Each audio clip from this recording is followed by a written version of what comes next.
Assyrian came down like the wolf on the fold, and his cohorts were gleaming in purple and gold. The sheen of their spears was like stars on the sea, when the blue wave rolls nightly on deep Galilee. These immortal lines by Lord Byron capture the terrifying majesty of a force that once ruled the known world, the Assyrian Empire. Today we journey back to the birth of the world's first empire. At its zenith, Assyria's power stretched from the Nile to the Caspian Sea, from the sun-baked shores of the Mediterranean to the waters of the Persian Gulf. It wasn't just vast, it was revolutionary. Assyria blazed trails in nearly every facet of governance and warfare. It created the world's first professional army, a sophisticated postal service, a strategic road network, and awe-inspiring innovations in military engineering. Its administrative systems and methods of imperial control set the blueprint for every great empire that followed, from the Achaemenids to the Romans, from the Abbasids to the Ottomans. The Assyrians were a Semitic people whose ancestors once roamed the ancient Arabian Peninsula. But Arabia, far from being a parched desert at that time, was a verdant savanna. As the climate shifted during the second half of the 3rd millennium BC, this once fertile land turned dry and unforgiving. Waves of Semitic tribes began migrating northward in search of better lands. Some settled in the Sinai, Palestine, and the Levant. Others pressed deeper into the fertile plains of Mesopotamia. This northern group became known as the Akkadians. They mingled with the older Sumerian civilization, absorbing its advanced knowledge, technologies, and religious beliefs. From this union, the foundations of Assyria were laid. Along the middle reaches of the Tigris River, the first great Assyrian cities began to rise: Nineveh, Erbil, and Ashur. For centuries, these cities lived under the shadow of powerful southern neighbors, Sargon the Great, Hammurabi, and the kings of Ur and Babylon. Yet these early Assyrian towns were more than just vassals. They were strategically positioned along the bustling trade corridor between southern Mesopotamia and Anatolia. Naturally, they evolved into major trading centers. Ashur, in particular, transformed into a thriving commercial hub. Assyrian merchants established outposts across Anatolia, the most prominent being Karum Kanesh. They carried lapis lazuli from the mountains of Badakhshan, tin from Elam, and copper from Babylon to the west, exchanging them for timber, woolen textiles, silver, and gold. This surge of wealth propelled Ashur to independence by the 19th century BC. But Ashur was more than a city. It was also the name of their supreme god. A warlike, justice-driven deity, Ashur embodied the imperial spirit of the Assyrians. Worshipped with reverence and feared for his wrath, Ashur's divine mandate forged the backbone of a civilization that would rise with brutal brilliance and fall like thunder in the desert. In the ancient Near East, it was common for each city to have its own patron god. The mighty Babylonians worshipped Marduk, the people of Ur revered Enlil, and in Uruk, the heavens bowed to Anu. But for the Proto-Assyrians, their devotion went far beyond a typical god-city relationship. Their deity, Ashur, was not only their divine protector, he was the soul, the breath, the very stone of the city itself. The name of their god and the name of their city were written identically, symbolizing a profound, unbreakable bond. Ashur wasn't simply the city's namesake, he was the city.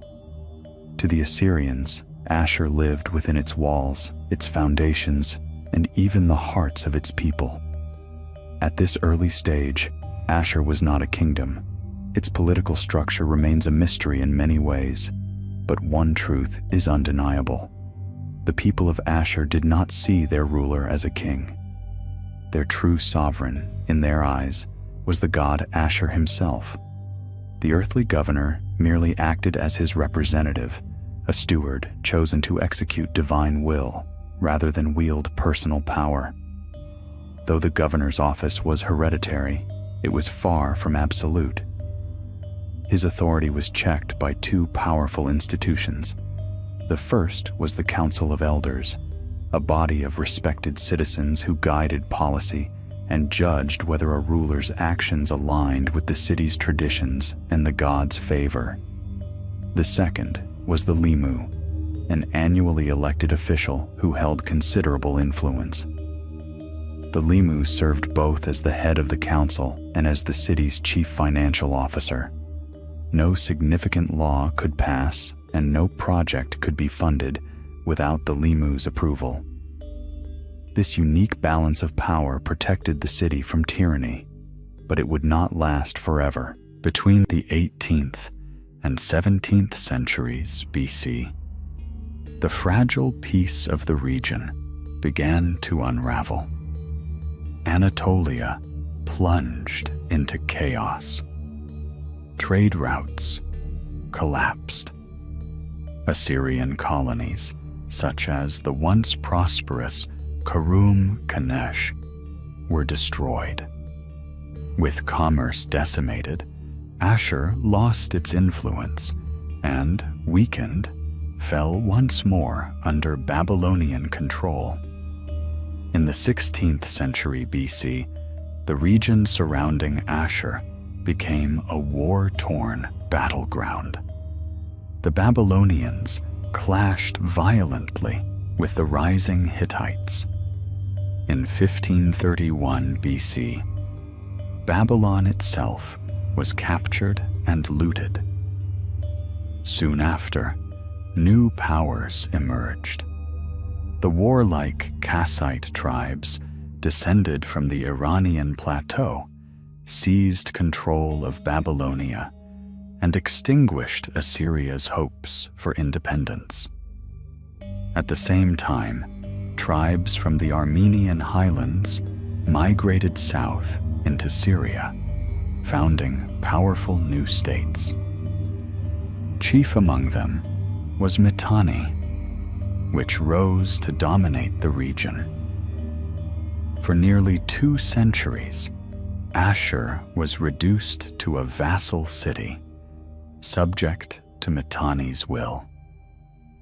The city's fortifications were torn down under Mitanni orders, and Mitanni representatives held seats on Ashur's own city council, ensuring no decision could be made without foreign approval.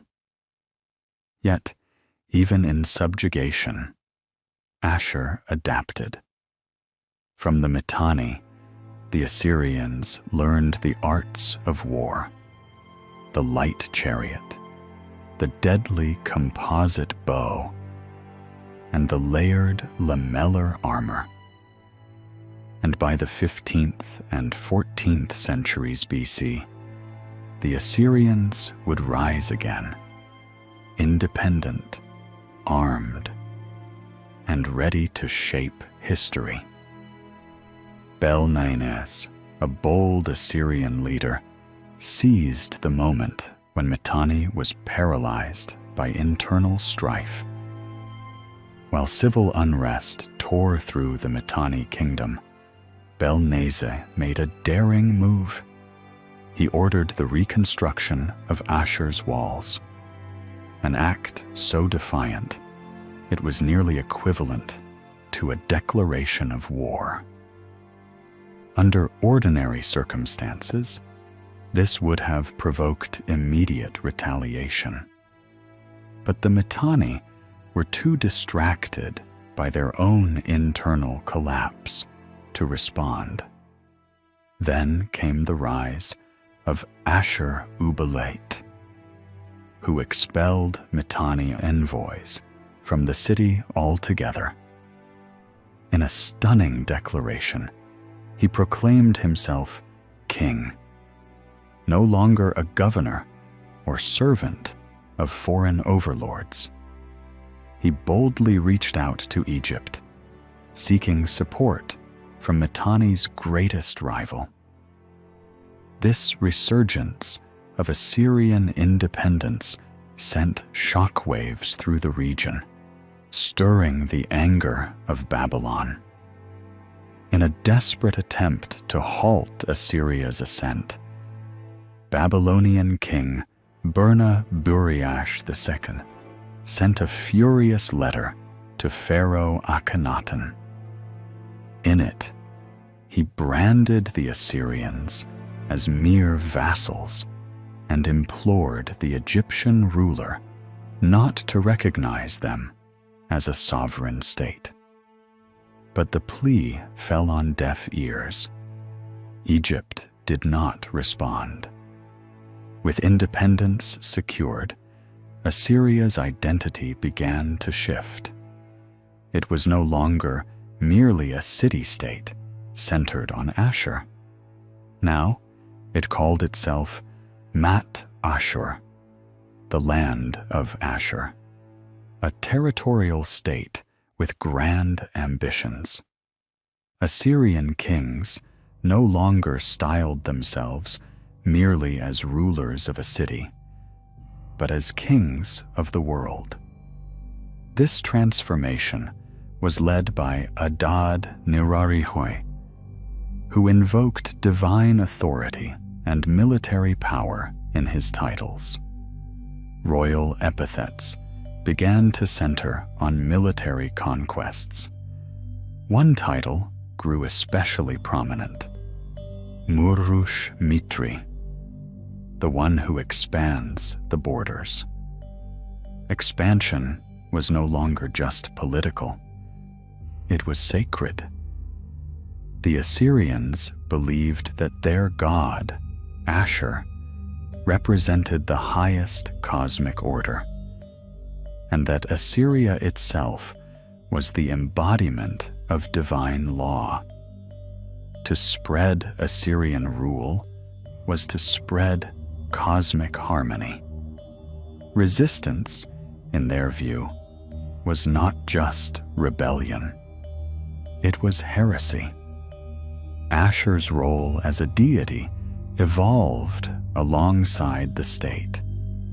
Once the patron god of a single city, he was now exalted as the supreme god above all others. And if Ashur was the god of gods, then his chosen king must rule over all earthly kings. Territorial conquest became a divine mission, and military campaigns were the fulfillment of sacred duty. It was under this divine banner that Assyria struck the first devastating blow against Mitanni.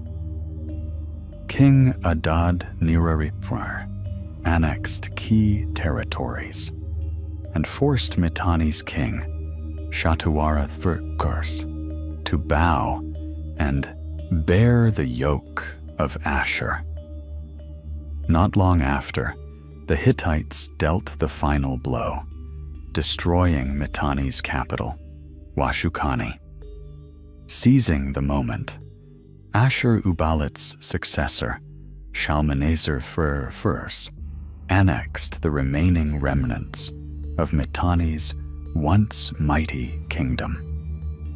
The next great wave of conquest came under Tukulti-Ninurta. To the south, he conquered Babylonia. To the north, he shattered Hittite forces. Assyria stood at the edge of becoming a full-fledged empire, but fate had other plans.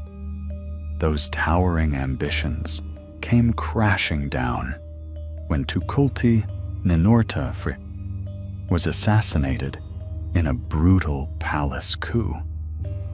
His sudden death ignited a storm of internal conflict, years marked by bitter power struggles, factional infighting, and instability that fractured the mighty Assyrian state. At the same time, a cataclysm swept across the ancient Near East. The Late Bronze Age collapse. Entire civilizations vanished. Once great trade networks crumbled. Powerful empires that had flourished for centuries fell into ruin or disappeared entirely. Amid this chaos, Assyria teetered on the edge, but it did not fall. Against all odds, it endured. However, it paid a steep price. The empire's vast holdings shrank dramatically, retreating to a narrow core along the middle Tigris River. Yet, even during this bleak period, the fire of Assyria's imperial spirit did not die out. By the end of the 10th century BC, that spirit was rekindled. Under King Ashur II and his determined successors, Assyria returned to the battlefield. At first, these campaigns were cautious, defensive strikes aimed at holding back waves of invaders. Iranian raiders surged in from the east. The fearsome Nahiri descended from the Armenian highlands, and fierce tribes from the Iranian plateau launched attacks from the southeast. But these defensive efforts soon evolved. What began as border defense transformed into bold and unrelenting expansion. One of the secrets behind Assyria's resurgence lay in groundbreaking military innovation. They were the first civilization in the Near East to establish cavalry as a formal combat unit. Initially composed of swift and agile mounted archers, Assyrian cavalry would eventually evolve into heavy, shock-dealing horsemen, the ancestors of the feared Parthian cataphracts. Equally revolutionary was Assyria's mastery of siege warfare. Their engineers transformed the battlefield. They introduced battering rams, capable of smashing through gates and city walls, which were often made of nothing more than sun-dried bricks. They deployed siege towers, allowing archers to rain down death from above, and developed tunnel-digging techniques to undermine enemy defenses. While other armies starved cities into surrender, the Assyrians stormed them head-on. But their innovations were not limited to warfare. The Assyrians revolutionized governance as well.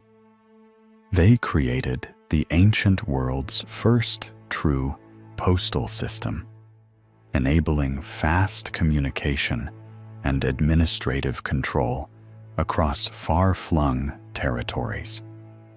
Unlike earlier empires, which left local rulers in place to collect tribute, Assyrian kings began installing their own governors, closely monitored through regular reports sent via the postal network. To maintain this vast web of administration and move troops quickly across the empire, the Assyrians built an extensive network of paved roads, another first in ancient history. Their roads carried soldiers, messengers, and imperial power from city to city, forging a centralized state unlike anything the region had ever seen. Yet all of this required unimaginable resources. There was no formal tax system in place. So, the Assyrians devised a brutal but effective solution. They made war their economy.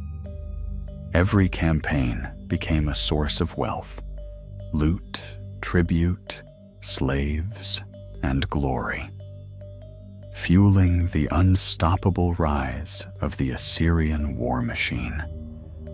And so began the unrelenting cycle, a grim tradition of yearly military campaigns.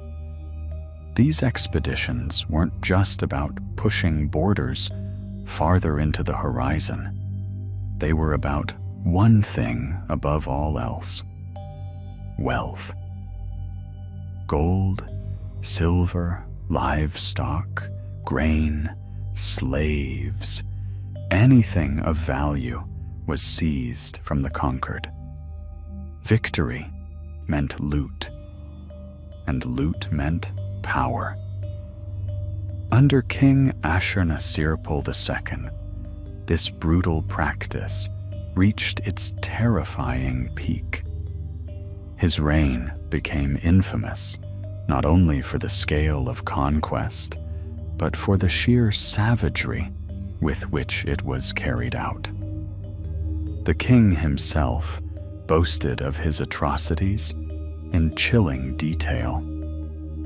One of his inscriptions reads, "I took the city and slew many warriors. I seized all that could be taken. I cut off the heads of the fighters and raised before the city a tower of skulls and bodies, a tower of the living I built.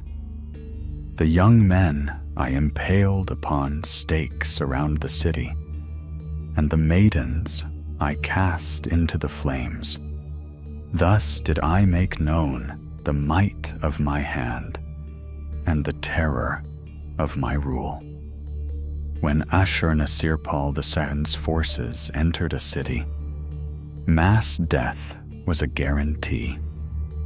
Defeat meant beheading, dismemberment, flaying alive, impalement, crucifixion, drowning, or burning.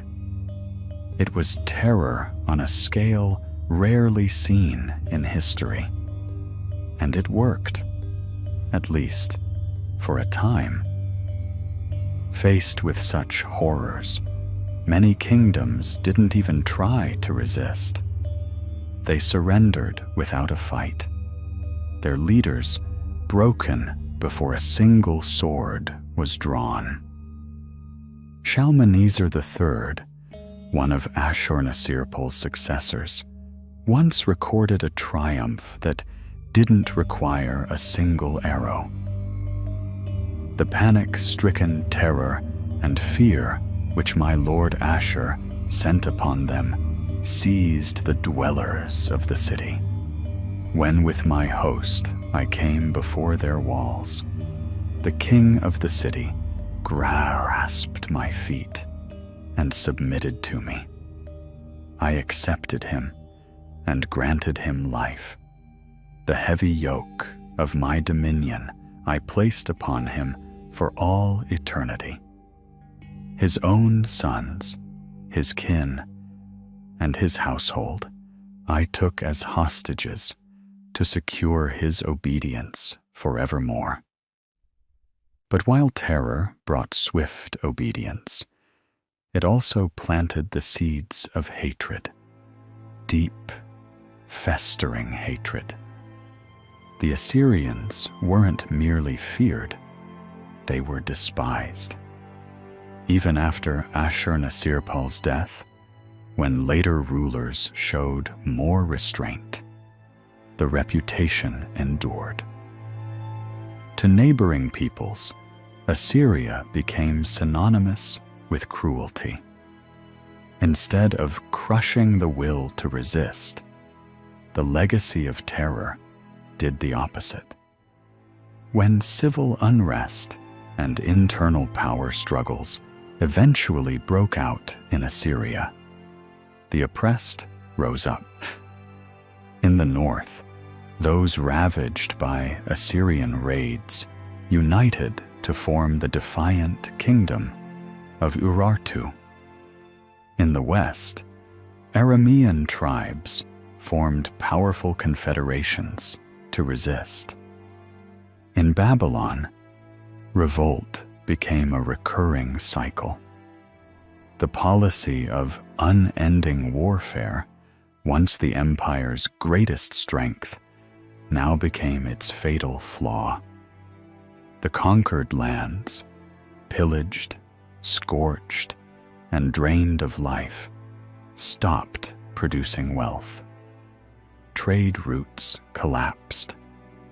Governors, emboldened by the weakening center, began acting independently, even meddling in succession disputes at the heart of the empire.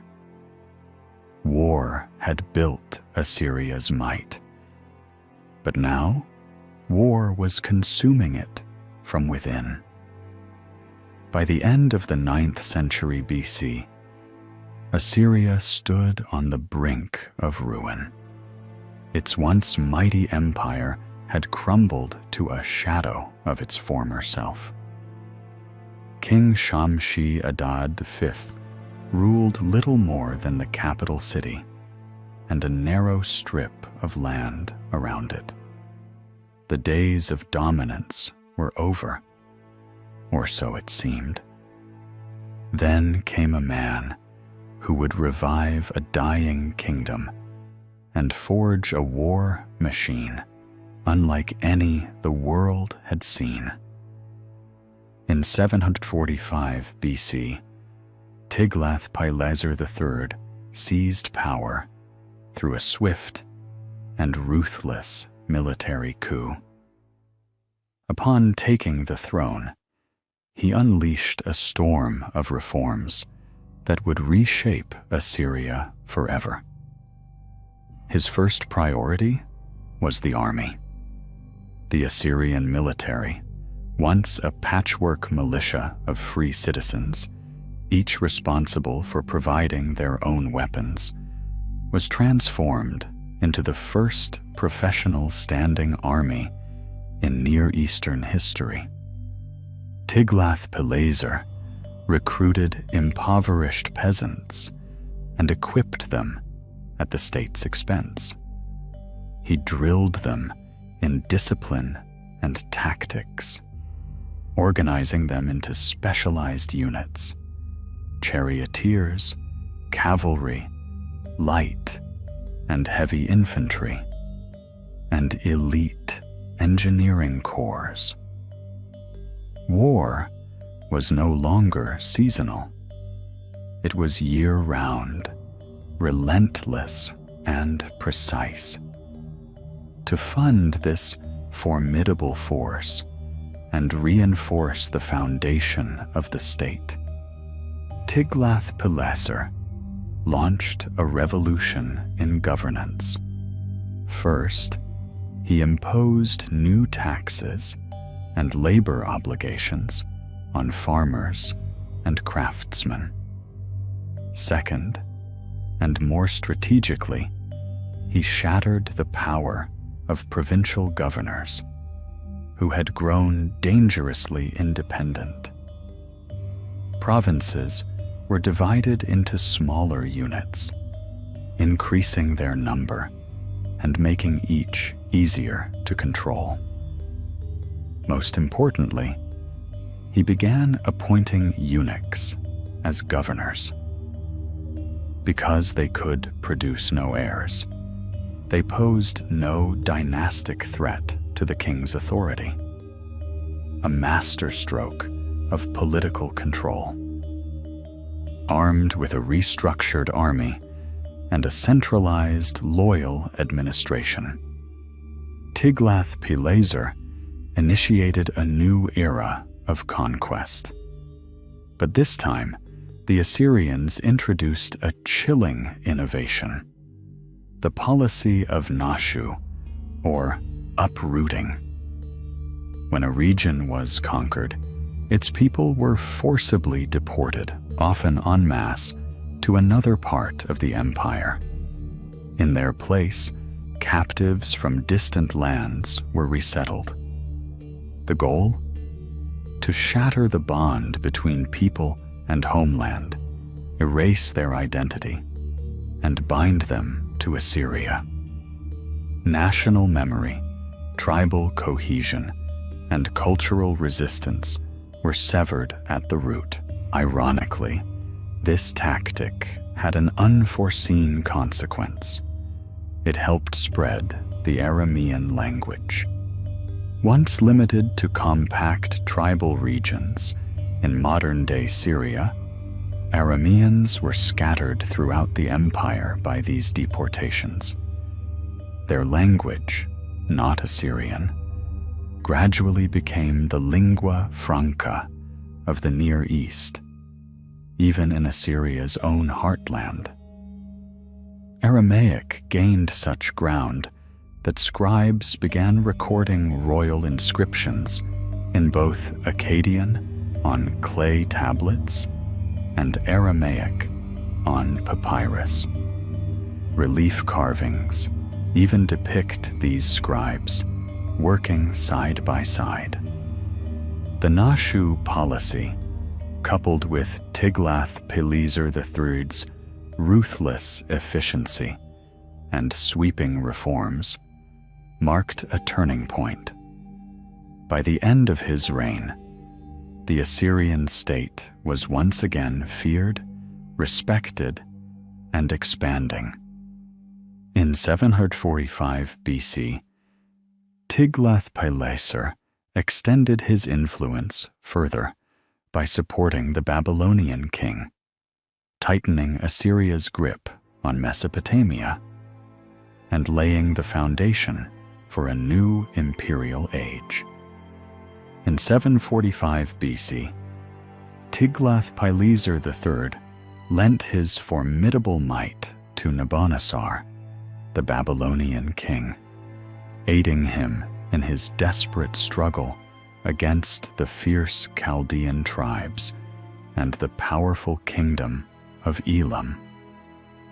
With Assyrian support, Nabonassar emerged victorious. Though the price was high, he became a vassal of Assyria, and in return, Tiglath-Pileser seized a title soaked in prestige, King of Sumer and Akkad. Having tasted the strength of his newly reformed army in real combat, Tiglath-Pileser set his sights eastward. His next target was the Median tribes scattered across the Iranian plateau. With ruthless efficiency, he subdued them one by one, securing Assyria's eastern frontier and paving the way for even greater conquests. Then came the true test. Tiglath-Pileser now turned toward Urartu, the most powerful rival of the Assyrian state. At that time, Urartu was ruled by the ambitious King Sarduri II. But Sarduri was no fool. He had forged a vast military alliance with numerous co-Hurrian states and Aramean tribes.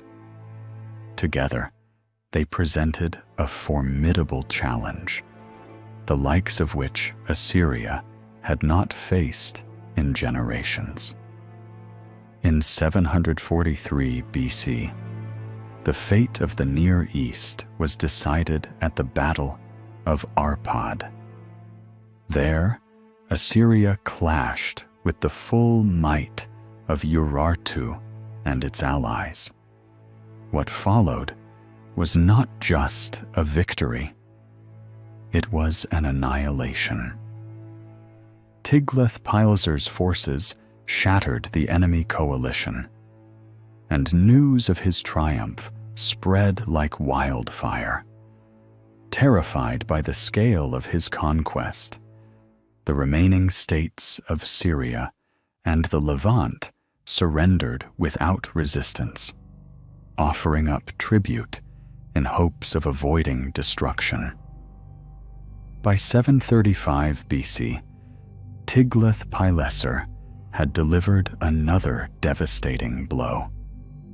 He marched north and besieged Tushpa, the capital of Urartu, perched defiantly on the shores of Lake Van. The outer defenses crumbled under the weight of the Assyrian war machine. The lower city was razed, but the citadel, carved into sheer rock, remained unconquered. Though Urartu technically survived, it had been broken. The once proud kingdom would never again rise to challenge Assyria's supremacy. In 732 BC, the king turned his wrath westward. His campaign swept through the Near East like a storm. Damascus fell. The wealthy Phoenician city-states, fearing annihilation, bowed before him and paid vast tributes. Tyre alone offered 4.2 tons of gold. Even Israel and Judah were turned into compliant client states. Assyrian power now reached all the way to the border of Egypt, with the city of Ashkelon, capital of the Philistines, falling into Assyrian hands. The following year, Tiglath-Pileser returned to Babylonia. He crushed the Chaldeans once more, capturing 154,000 prisoners in a single campaign. Then, in 729 BC, he did the unthinkable. He crowned himself king of Babylon, uniting the two great powers of Mesopotamia under one throne. By 735 BC, Tiglath-Pileser had delivered another devastating blow. He marched north and besieged Tushpa, the capital of Urartu, perched defiantly on the shores of Lake Van. The outer defenses crumbled under the weight of the Assyrian war machine. The lower city was razed, but the citadel, carved into sheer rock, remained unconquered. Though Urartu technically survived, it had been broken. The once proud kingdom would never again rise to challenge Assyria's supremacy. In 732 BC, the king turned his wrath westward. His campaign swept through the Near East like a storm. Damascus fell. The wealthy Phoenician city-states, fearing annihilation, bowed before him and paid vast tributes. Tyre alone offered 4.2 tons of gold. Even Israel and Judah were turned into compliant client states. Assyrian power now reached all the way to the border of Egypt, with the city of Ashkelon, capital of the Philistines, falling into Assyrian hands. The following year, Tiglath-Pileser returned to Babylonia. He crushed the Chaldeans once more, capturing 154,000 prisoners in a single campaign. Then, in 729 BC, he did the unthinkable. He crowned himself king of Babylon, uniting the two great powers of Mesopotamia under one throne. In just 15 years, Tiglath-Pileser III had built the greatest empire the ancient world had ever seen, stretching from Lake Van to Egypt, from the Persian Gulf to the Mediterranean Sea. Thus began the era of the Neo-Assyrian Empire, a colossus forged in fire, blood, and iron. Statues of the Babylonian gods were paraded through the gates of Nineveh, stripped from their sacred shrines and carried off like trophies of war. Behind them, the ruins of Babylon lay drowned beneath the diverted waters of the Euphrates. Such was the wrath of King Sennacherib. Yet, what he had sought to erase, his successor chose to restore.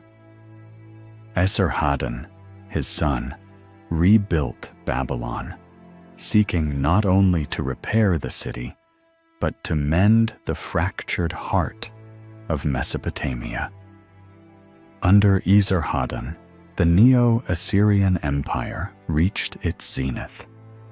The kings of Assyria ruled with unrivaled power, commanding armies, cities, and subjects from the mountains of Anatolia to the sands of Egypt. Their will became law across the Near East, and their victories seemed eternal. It was almost impossible to imagine that within a mere century, this mighty empire would vanish into dust. In 672 BC, Esarhaddon named his son Ashurbanipal as his heir. All Assyrian nobles swore loyalty to him, but trouble stirred in the south. In Babylon, the local elites refused to acknowledge Ashurbanipal. Tensions nearly exploded into open rebellion. To prevent civil war, Esarhaddon made a fateful decision. He split the empire between his sons. Ashurbanipal would rule Assyria. His brother, Shamash-shum-ukin, born of a Babylonian mother, would wear the crown of Babylon. Babylonia rejoiced at the appointment of one of its own. But in Assyria, unease took hold. A surviving clay tablet contains a warning from the royal astrologer Adad-shumu-usur to the king himself. Thou hast clothed one of thy sons in royal garments, but what thou hast done with the young kings is not good for the land of Ashur. Let wisdom guide thy hand, lest strife and discord fall upon the throne. His words, tragically, would prove prophetic. When Esarhaddon died in 669 BC, his sons ascended their thrones. Though Shamash-shum-ukin was king of Babylon in name, true power remained in Ashurbanipal's hands. Assyrian troops still guarded Babylon, loyal not to their local king, but to Nineveh. Ashurbanipal even performed the sacred rituals meant only for the king of Babylon, a symbolic affront impossible to ignore. For a time, peace prevailed. Assyria seemed unshakable. Urartu, once a sworn enemy, had become a vassal buffer state in the north. In the west, Lydia submitted as a loyal ally. In 653 BC, the empire crushed Elam, parading the severed head of King Tuman through the palace gardens of Nineveh.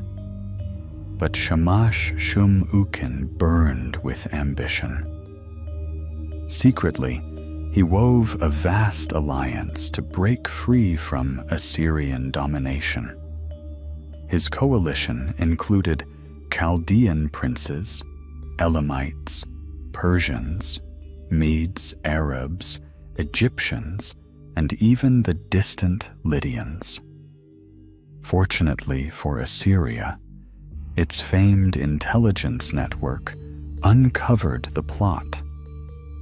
Clay tablets from Ashurbanipal's royal archive reveal detailed reports of intercepted messages, intercepted agents, and rising tensions in the south. The stage was set for civil war. Despite growing suspicion and reports of unusual diplomatic activity by Shamash-Shum-Ukin, the Assyrian court ignored the warning signs. In the spring of 652 BC, the long, simmering storm erupted into a full-blown rebellion. Shamash-Shum-Ukin declared open war against his brother Ashurbanipal, triggering what could have been the greatest uprising the empire had ever faced.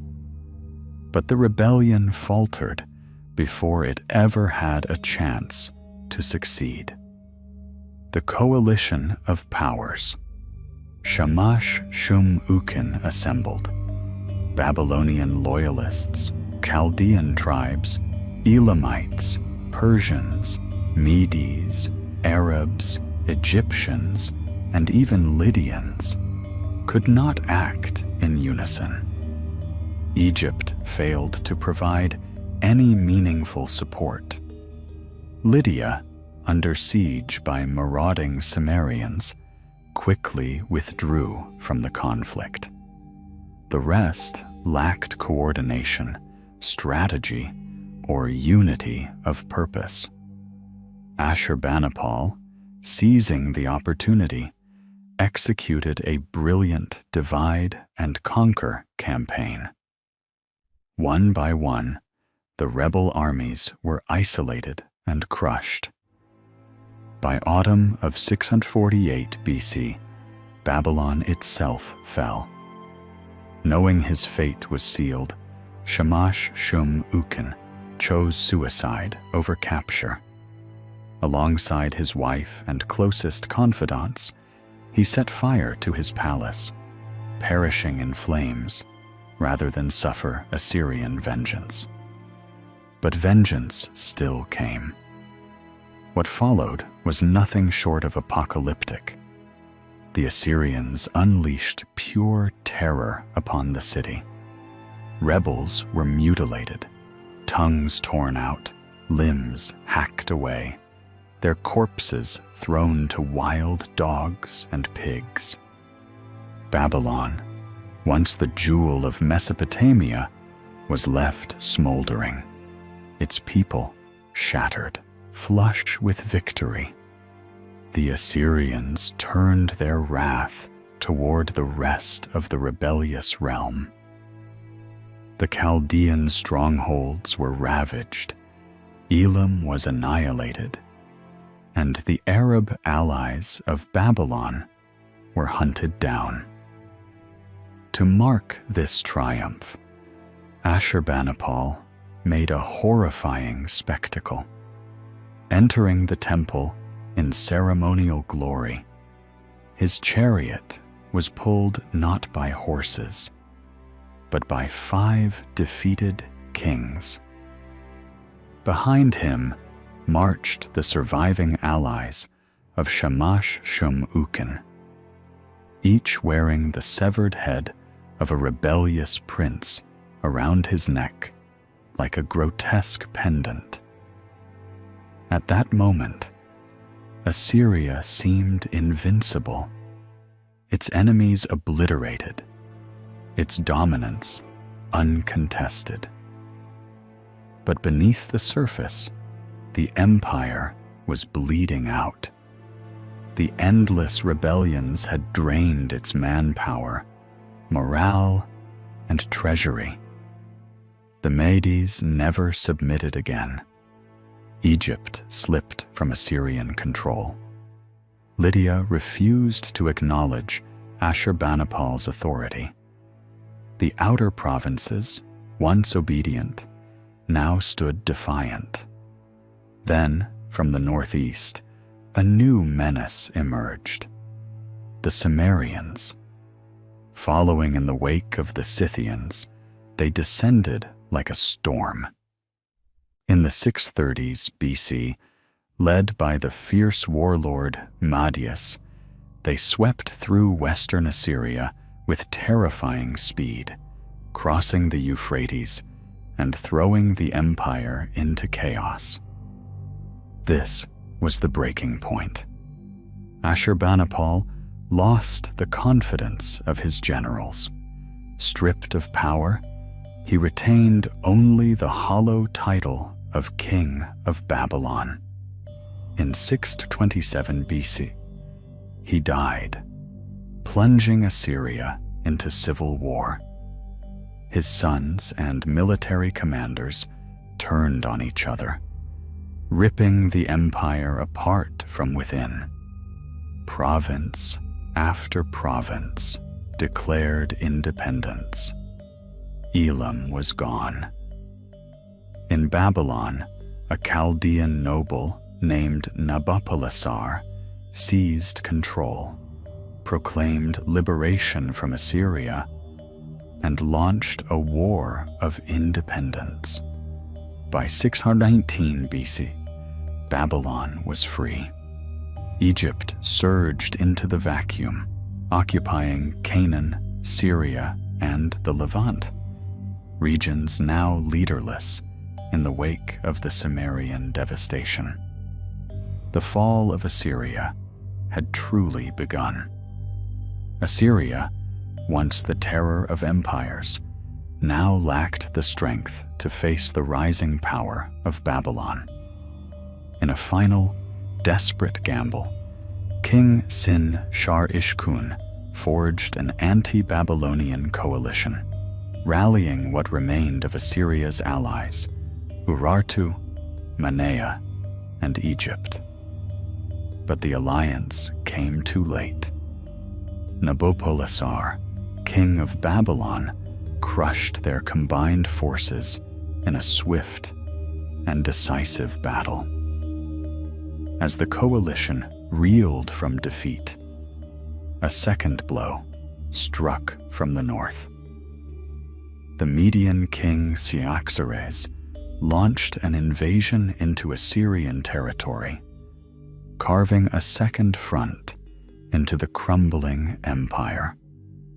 Both armies, the Medes and the Babylonians, raced toward the symbolic heart of Assyria, the ancient city of Ashur. The Medes arrived first. They stormed the city, slaughtered its defenders, and burned it to the ground. On the smoldering ruins of Ashur, Cyaxares and Nabopolassar sealed their fateful alliance. In 612 BC, they turned their united fury against Nineveh, the once mighty Assyrian capital. For 3 brutal months, the city held out under siege. But at last, its walls fell. King Sin-shar-ishkun perished in the final assault, and with him, the last hope of the Assyrian crown. The surviving Assyrian forces, now backed by Egypt, fled to the city of Haran. There, Ashur-uballit II, the final king of Assyria, made one last stand. It was in vain. In 610 BC, the Medes captured Haran. A year later, Nabopolassar crushed the last Assyro-Egyptian resistance. And thus, the story of Assyria, the world's first empire, came to a fiery and final end.